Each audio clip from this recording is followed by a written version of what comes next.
This is a clay bar, or at least this is a piece of clay bar. I don't have a full unused one at the moment.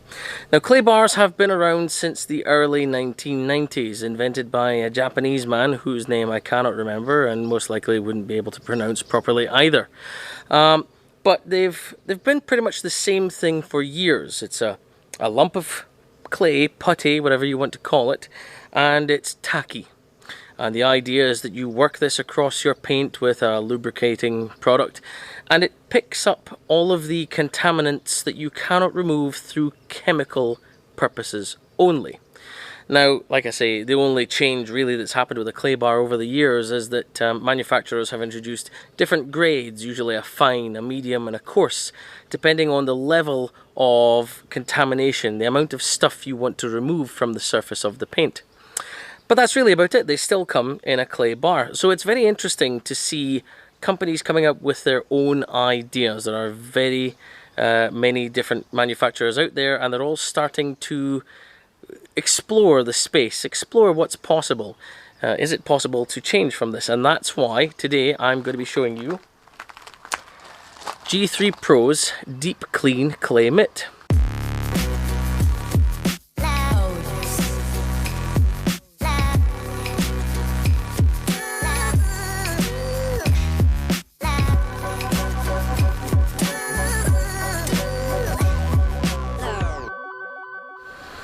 So obviously the main difference between a clay mitt and a clay bar, well, first of all, it's a mitt. I hate to be obvious, but sorry. Obviously you wear it on your hand, which is really nice actually. So there's a bonus here because there's an ergonomic situation. This is nicer to use than some clay bars. You see with a clay bar, obviously you don't use the entire bar. You tear off a piece of it. So let's just do that now. So you rip off a chunk of it like that. That's about all you would use. We'll put this down. And what you would do is you would kind of knead it and mold it. Let's knead it and mold it. Let's fold it over a few times here. And eventually you're going to kind of work it, spread it out a bit into a pancake. No, pancakes aren't really as small as that. I can't really think of anything that would equate to the same size as that. Yeah, we won't go there. So so that's kind of the size you would use it, and that's kind of enough for 3 of my fingers. That's how I like to work a clay bar. Can I get it to stick there? Yeah, look at that. Gotta be careful in case I drop it. And that's how I would work it on the paint, rubbing across. So you've got to be careful with it. You've got to be holding it. Whereas a clay mitt, get back into frame here, clay mitt, you've got it on your hand, you can spread your whole hand out, so it's more ergonomic to work. Ergonomics are good, so there's that. There's a safety aspect. I could drop this, and that's important. If you drop this on the ground, whether it's in your garage, on your driveway, in a workshop, it's pretty much dead. You're gonna have to throw it away, and that kind of sucks. But it's because it's so tacky and sticky that anything it touches, it will want to grab onto. So any dirt, any grit, any dust, any whatever is going to be stuck to it. You don't then want to pick that up and use it on your car, because you're just going to add scratches and it's going to look horrible, and you're going to do worse to the paint than a normal clay bar could do. So there's a safety aspect here because it's a mitt, it's on my hand, I can be a bit more aggressive, I don't have to be quite so careful. The other thing, the final real bonus I find with this compared to a clay bar is that it can be rinsed. So this clay material, you get up close there, this material, whatever it is, I don't even know if it's clay, excuse me, but this material is kind of tacky, and it's designed to grab a hold of those contaminants, those bonded contaminants that won't come off through the chemical decontamination process. If you don't know what car decontamination is, then there should be a link popping up around about here somewhere to my video about decontamination. But generally speaking, it's 2 steps of chemical decontamination, which is tar and iron fallout, and then anything else which is left on the paint which doesn't come off with a chemical, you have to use a mechanical abrasive, and that's what these are. They are abrasive products. But like I say, because you can rinse it and you can get rid of whatever this has captured, it lasts longer. In fact, on the packaging, it claims that this can last up to 5 times longer than a traditional clay bar. And like I say, it's because you can rinse it out. You see, normally with a clay bar, once you've worked one side, it'll start to get dirty. Now, once that side is dirty, you really shouldn't be using it anymore. So what you would do is you would fold it in on itself, fold the dirty sides together. In fact, somebody commented on one of my videos about the decontamination one, saying that I folded it the other way. And I did. I didn't. In fact, I don't think I folded it. I just flipped it. I wasn't really thinking. Sorry about that. So fold the dirty sides together, maybe 1 or 2 times, like that, and then knead it back out to the size it was before. Now we'll get there. There we go. And then you've got another clean section, and you use that bit until it becomes dirty. Then you fold it in on itself, and you knead it out again. Now, obviously, there are only so many times you can do that.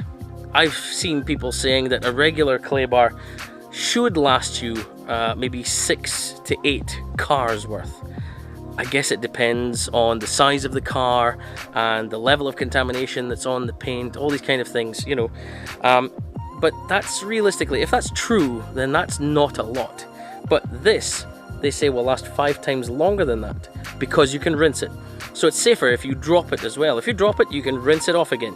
You can either dunk it into a bucket of water or soapy water and you could rub it, or you could get your hose pipe and spray it off, and it releases the contamination. So that's a real bonus as well. Another thing is, obviously, there's a much bigger surface area. I mean, even if I was to knead that out to the size that it was, which is, okay, let's just say it's that. You know, you can cover a much larger area with a mitt than you can with a clay bar. So I'm going to take you across to the paint now, and we'll just give a quick demonstration showing you how quickly you can cover an area, what it looks like in action. I can't really give you any side by side to whether or not it worked or not, because I recently clayed the bonnet of this car anyway. That was for the decontamination video, and it hasn't really had any more contaminants. No, it was for something else. I did it for something else. The decontamination video was on the old Fiesta. I can't remember what I clayed it for, but I think I just tried it. So there's not really much in the way of contamination there, but we're just going to use them side by side so you can see a practical application.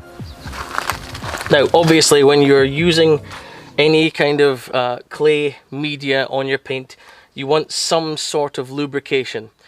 Some of them only use water, or they tell you that it's fine to just use water. Some tell you that you need a dedicated lubricant. Some are happy with just soapy water from your car shampoo bucket. In this situation, the G3 Pro Mitt, they recommend using G3 Pro's professional detailer here, rapid detailer. This is recommended as the lubricant. This stuff smells really nice, and it's a good clay lube actually. It makes it nice and slick and slippery. It's going to be absolutely fine for both the mitt and that clay bar. So I'm just going to apply this here. You don't want it to be dry at all. Give it a decent covering, because you don't want your clay mitt to be worked on a dry part of your paint. The reason for that is that obviously it's abrasive, and you don't want this abrasive product rubbing on dry paint. 1, it's going to stick, and 2, you might add more damage. Keep in mind, clay bars do damage your paint to a small extent. You are going to add a few light scratches to your paint. It's just the nature of the beast. Pretty much any clay media will do that. So if you are going to clay your car, make sure you are planning on polishing it afterwards. There are some clay bars come with a polish as well, because that's the whole way you should be using it. So with the clay bar here, to start with, I'm going to spray some of the lubricant on the mitt, on the clay bar as well, sorry. And this is how I would work clay. In straight lines, across a straight section, just like this. You're not really putting any pressure onto it, you're not pushing down hard, just pretty much the weight of your hand is all that's required to clay that section, and you can come across and you can go sideways as well, just to make sure you've picked up everything on that section of the paint. And once that's done, if there is any contamination, you would see it on the clay. I don't really see anything on there because I'm not really expecting to. This has just been recently clayed. So that's the clay bar. We'll just give, great, those flies have just appeared. Go away. Right, let's just spray some more of this on this section. And the clay mitt, obviously I don't have to hold a tiny clay bar. I've got my whole hand in the mitt here, which is great. So again, we'll spray some lubrication on there, just like that, ready to use. And you can see the area that I'm covering is much larger. I mean, you can just cover such a big area in such a short space of time. Only drawback is there I have to reapply it more. I think some of the clay lubricant is actually going into the mitt, so I guess that's maybe a small drawback. You might use a bit more clay lube, but is it really going to be a problem? You are covering such a big area in such a small space of time. Going back over there again, I don't want this to go dry. It is a warm day today, so half of this will evaporate, but that's that section covered. Now the other nice thing about it is it's more flexible than it looks. I know it looks like a stiff bar, but you can flick that and you can pinch it, and it means that I can get into this crease of the bonnet here. Let's just relube that, and I can press my finger down into that section and grab that. The drawback to this is if you are working an area which is a bit more intricate, you might not be able to work this as easily as something like the clay bar, which can be squeezed down, can be folded into a small section, pinched and worked into you know, a much tighter area. Things like alloy wheels, a clay bar is still a good idea. You might still be able to do the faces of the wheels with a mitt, but it might not be quite as easy. It might be a bit more cumbersome. So that's the only drawback, is the size can work to its advantage, but it can also work against it in some situations. Now let me just grab a hose and show how easy it is to rinse this off.